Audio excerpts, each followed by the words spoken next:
Hello नमस्कार दोस्तों, मैं मोहित राज यादव आप सभी साथियों का आइडियल नर्सिंग के इस प्लेटफॉर्म्स के द्वारा स्वागत करता हूं। जी हां, आज एक बहुत इंपॉर्टेंट जानकारी आप सभी साथियों के साथ जो है वो शेयर करने के लिए आपके समकक्ष हूं। आप बहुत सारे साथी जो कि सी नेट एग्जाम दे रहे, common nursing eligibility test Atal Bihari Vajpayee university के लिए जो साथी दे रहे, उनके लिए ये इंपॉर्टेंट सूचना लेकर के जो है वो मैं आपके सामने आया हूं। जी हां, आपको अच्छे से पता है कि 4 जून को आपका एग्जाम है और उस एग्जाम्स के लिए आप साथियों के बहुत सारे मैसेज कि सर कितना क्वेश्चन अटेम्प्ट करें, कैसे एग्जाम्स को अटेम्प्ट करें, कैसा एग्जाम होने वाला है, एग्जाम के दौरान हमें क्या क्या पढ़ लेना चाहिए, उस सूचना को लेकर आप सभी साथियों के सामने हूं। तो सबसे पहले तो ये कि आइडियल नर्सिंग का ये पूरा परिवार जो कि आप सभी साथियों को सिलेबस कंप्लीट करवाया है या आप सभी साथियों के साथ में ऑफलाइन ऑनलाइन प्लेटफॉर्म्स के द्वारा जुड़ा हुआ है, ये पूरा परिवार और मैं मेरी पूरी टीम जो है वो पूरी टीम आप सभी साथियों को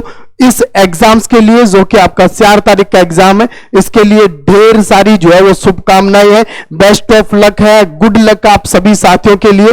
जी हां, बिल्कुल अपने आप को पॉजिटिव रखना है एग्जाम्स देते समय, ये बिल्कुल ध्यान रखना है। पॉजिटिव माइंड सेटअप होना चाहिए आपकी वाइब्स पॉजिटिव से होनी चाहिए कि आपके मन के अंदर सब विचार पॉजिटिव चलने चाहिए और अपनी लाइफ का हर एक काम जो है आपको कैसे करना है, क्या करना है एग्जाम्स के दौरान, सब चीजें जो है वो आपके लिए पॉजिटिव होनी चाहिए। कोई नेगेटिव आइडियाज अपने माइंड के अंदर नहीं लेके आना है। अपने पेरेंट्स जो है उस पेरेंट्स की दुआएं आप सभी साथियों के साथ में,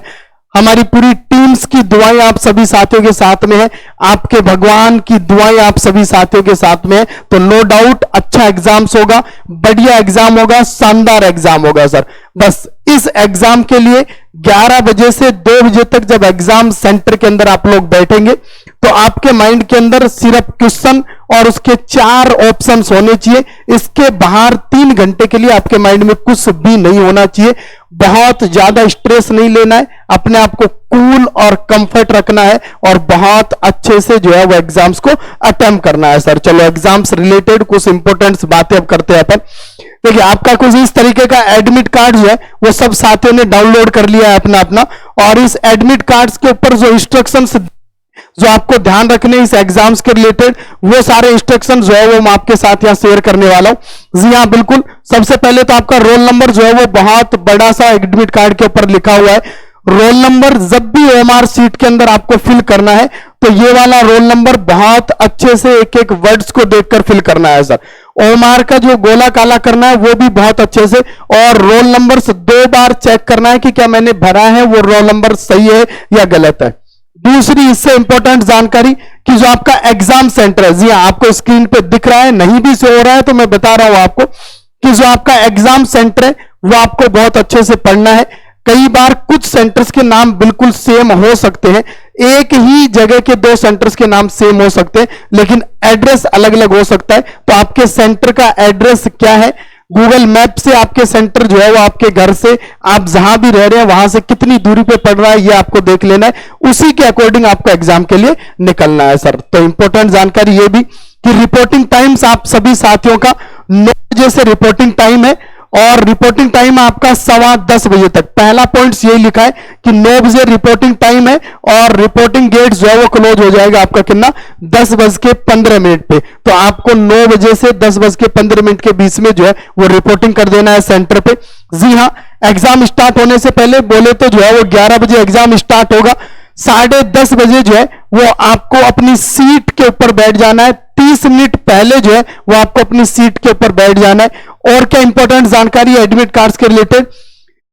जब भी एडमिट कार्ड्स आप लोग लेके जा रहे हैं तो ये आपको ध्यान रखना है कि आपको कलर्ड एडमिट कार्ड लेके जाना है। जी हां, कलर्ड जो एडमिट कार्ड है जिसके ऊपर आपका कलर्ड फोटो है, Atal Bihari Vajpayee medical university Uttar Pradesh red colours के अंदर लिखा हुआ है, लोगो जिसके ऊपर कलर्ड लगा हुआ है, ये कलर्ड वाला एडमिट कार्ड लेके जाना है। ब्लैक एंड व्हाइट बिल्कुल नहीं लेके जाना है, सेंटर अलाउ नहीं करेगा ब्लैक एंड व्हाइट वाले कैंडिडेट्स को, फिर वहां अपने को दौड़ना भगना पड़ेगा एग्जाम समय में, इसलिए पहले से ही कौन सा प्रिंट लेके जाना है, कलर्ड प्रिंट लेके जाना है, ये बात ध्यान रखनी है। इसके अलावा अपने को कि अपन जो है वो जब भी एग्जाम सेंटर्स के पास जा रहे हैं, एग्जाम सेंटर के अंदर एंट्री जो है वो एंट्री कर रहे हैं, तो उस एंट्री के दौरान अपने हाथ में एडमिट कार्ड कलर्ड होना चाहिए, 2 फोटो,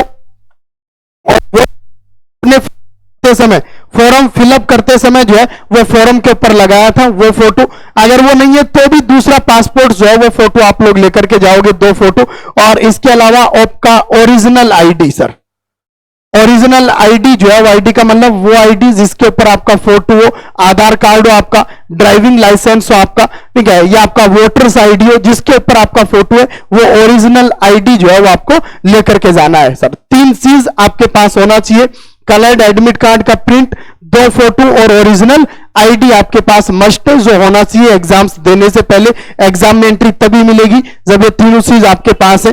क्या क्या जो है वो आपको नहीं एग्जाम सेंटर्स के अंदर लेके जाना है ये भी ध्यान रखना है जी। बिल्कुल किसी भी प्रकार का डिजिटल जो है वो डिजिटल इक्विपमेंट्स, इवन आपका wrist watch digital non digitals बिल्कुल नहीं, कोई भी अलाउ नहीं होगा आपका, ठीक है। ईयर रिंग्स फीमेल्स वगैरह कैंडिडेट्स ने जो भी ईयर रिंग्स पहन रखे, नोज पिन्स जो पहना हुआ है आपका, ब्रेसलेट वगैरह आपने जो पहना हुआ है, ऐसा कोई भी जो है वो इक्विपमेंट्स अलाउ नहीं होगा। बहुत अच्छे से बताया है एडमिट कार्ड के ऊपर से आपको कि पेन ड्राइव, कोई भी पैड, इरेजर, कैलकुलेटर्स, आपका electronics, tables, belt, mobile phones, goggles, wallet आपका, ठीक है, कैमरा वगैरह, ब्रेसलेट, ऐसा कोई भी जो है वो आइटम्स आपको सेंटर के ऊपर नहीं ले जाने दिया जाएगा। तो ये पहले से ही जो है वो अपने घर पे रख के जाएं, या साथ में लेके जा रहे हैं तो अपने बैग के अंदर रख करके बैग को सेफ्टी से जो है वो जमा करवाएं सेंटर्स के पास में, उसका टोकन सेफ्टी से रखें और फिर अपना बैग वापस से रिसीव करें एग्जाम देने के बाद में सर, ठीक है। इतनी बात आप लोग को यहां ध्यान रखनी है जब भी एग्जाम देने जा रहे हो। सिर्फ मेरा कहना कि 11 बजे से 2 बजे तक जब एग्जाम दे रहे हो कूल रखना है बिल्कुल अपने आप को। ये आपकी जिंदगी का एक एग्जाम है, पूरी जिंदगी नहीं है ये एग्जाम सर, इतना मान करके एग्जाम देना है। इसके बाद भी तमाम सारे बहुत सारे एग्जाम जिंदगी के अंदर देने अपने को, बहुत सारी पढ़ाई जिंदगी के अंदर कंटिन्यू करनी है। एक कोर्स ज्वाइन करने के लिए अपन ये एग्जाम दे रहे, तो इस एग्जाम्स के अंदर कूल और कंफर्ट रखें अपने आप को। और इसके अलावा भी बहुत सारी इंपॉर्टेंट जानकारी आप सभी साथियों के लिए। बिल्कुल ये मैंने एक जो है वो स्लाइड आपको कुछ ड्रेस कोड रिलेटेड दिखाए, हालांकि ऐसा अटल बिहारी वाजपेयी ने कोई ड्रेस कोड सेलेक्ट नहीं किया है, लेकिन फिर भी अपने को कि अपना स्पेक्स, जिन साथियों को स्पेक्स लगा हुआ है, जिनको भी चश्मा लगा हुआ है वो अपना चश्मा पहन के जाएंगे। गॉगल्स अलाउ नहीं है लेकिन स्पेक्स अलाउ है आपका। ड्रेस कोड में आपका सिंपल शर्ट हो सकता है, सिंपल टॉप्स आपका, टी शर्ट्स, सिंपल वाले स्लीपर्स जो है वो स्लीपर्स आपके, ये सब जो है वो अलाउ है आपके। इसके अलावा आपका वॉलेट, आपका रिस्ट वॉच, आपका जो है वो क्लिप्स, ईयर रिंग्स वगैरह,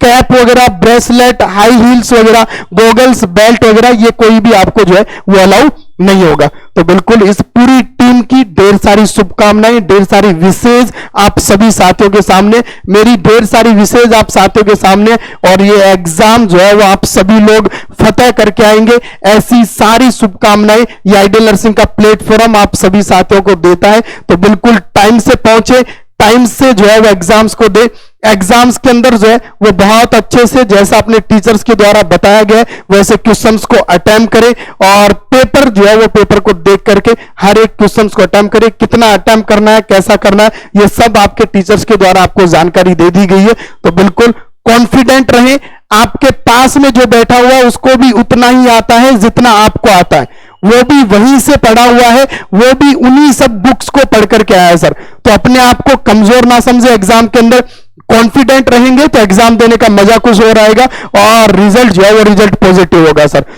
हर एग्जाम्स के 2 पहलू आप सभी साथियों को बहुत अच्छे से पता है कि कोई भी एग्जाम्स अपन दे रहे हैं, ये इवन कंपटीशन दे रहे हो, इवन सिलेबस एग्जाम, तो हर एग्जाम के 2 पार्ट है, एक पास रिजल्ट है और एक फेल रिजल्ट है सर। पास वाले साथियों के लिए अपनी नई शुरुआत के लिए जो है वो बहुत सारी शुभकामनाएं हैं। जितने भी साथी जो है वो जिनका एग्जाम रिजल्ट्स नेगेटिव होता है या एग्जाम्स के रिलेटेड जो है वो किसी प्रकार की नेगेटिविटी होती है, तो फिर उन साथियों के लिए जो है वो भी एक प्लान है कि क्या करना है उन साथियों को। और जी हाँ, उससे पहले कि एग्जाम देने के बाद में जो है वो आप सभी साथियों को क्या करना है कि आफ्टर एग्जाम 4 तारीख को आप एग्जाम देंगे, एग्जाम सेंटर से बाहर निकल करके फुल मस्ती के साथ में अपने घर पे पहुंचना है। और इसके अलावा आपको जो है वो क्या क्या ध्यान रखना है कि कुछ दिन जो आप 1-2 महीने से लगातार पढ़ाई कर रहे थे, लगातार अपने आप को जो है वो एक बर्डन माइंड में डाल रखा था कि लगातार दिन रात की मेहनत कर रहे थे, तो इस मेहनत के लिए अब आपको माइंड को रेस्ट चाहिए। तो एग्जाम देने के बाद में कुछ दिन के लिए क्या करना है, अपने को प्रॉपर रेस्ट करना है, 2 दिन 3 दिन फुल्ली रेस्ट करना है बॉडी को। वापस से अपने आप को रिचार्ज करना है, मूवी देखनी है, बस अपने दोस्तों के साथ में मस्त घूमना फिरना है, पेरेंट्स के पास जाकर के घर वालों से मस्त 2-4 दिन मिलना है आप सभी लोगों को, और फिर से जो है वो एक नया प्लान, एक नई स्ट्रेटेजी तैयार हो जानी है। रेस्ट कर लिया, अपने आप को वापस रिचार्ज कर लिया, तो फिर वापस से अपना एक टाइम टेबल बनेगा कि अब मेरे को आगे वाली लाइफ के अंदर कैसे कैसे पढ़ाई करनी है, अगला टाइम जो है वो कैसे कैसे स्पेंड करना है, कौन से इंस्टीट्यूट्स के अंदर अपने को पढ़ाई करनी है, किस तरीके से मेरा जो है वो अगला टास्क, अगला एम होना चाहिए। और मेरा कहना है कि जब तक रिजल्ट नहीं आ जाता है तब तक तो सभी साथियों को ये लगे रहना है, सभी साथियों को लगातार जो है वो अपना प्लान मेकअप कर लेना है और पढ़ते रहना है आप सभी साथियों को। जी हां, बिल्कुल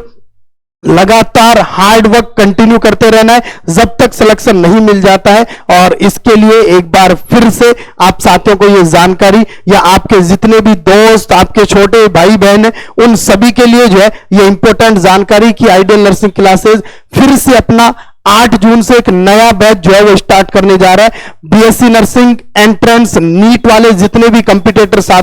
जी हां, ये बैच अब 1 साल के लिए होने वाला है, पूरा 1 ईयर के लिए चलने वाला ये कोर्सेज आपका। इस बैच में जिस तरीके से आपने जो है वो जो धमाल किया है, जिस तरीके से पढ़ाई की है, जो फिजिक्स केमिस्ट्री बायो की बुकों को चार्ट दिया आपने, सेम उससे भी जो है वो कई बेहतरीन कंटेंट्स के साथ, कई बेहतरीन स्ट्रेटजीज के साथ में, कि जो 3 महीने में नहीं कर पाए थे उसको पूरे 1 साल में जो है वापस से कवर करने के लिए तैयार रहे। जो साथी नया बैच,